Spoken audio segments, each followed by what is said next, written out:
पाकिस्तान तहरीक इंसाफ के चेयरमैन इमरान खान ने कहा है कि भारत के साथ सबसे बड़ा मसला कश्मीर का है। कोशिश होनी चाहिए इसका हल मेज पर बैठकर निकाला जाए। हम ताल्लुकात को बेहतर करने के लिए तैयार हैं। आप एक कदम बढ़ाएंगे तो हम आपकी तरफ 2 कदम बढ़ाने के लिए तैयार हैं।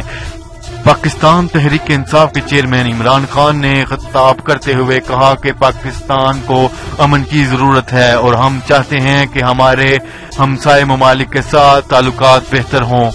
इमरान खान ने भारतीय मीडिया की रिपोर्टिंग पर अफसोस का इजहार करते हुए कहा कि मैं वाहिद पाकिस्तानी हूं जिसकी हिंदुस्तान में सबसे ज्यादा वाकफियत है। क्रिकेट की वजह से लोग मुझे जानते हैं और मैं पूरा भारत घूमा हुआ हूं।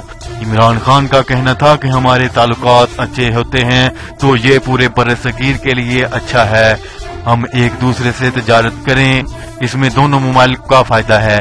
सबसे बड़ा मसला कश्मीर का है। कोशिश होनी चाहिए हमें मेज पर बैठकर इस मसले का हल तलाश करना चाहिए। इल्जामात की गेम को अब खत्म होना चाहिए। हम बिल्कुल तैयार हैं कि हम अपने ताल्लुकात को बेहतर करें। इमरान खान का भारत को पैगाम है कि आप अमन के लिए हमारी तरफ 1 कदम बढ़ाएं तो हम आपकी तरफ 2 कदम बढ़ाने के लिए तैयार हैं।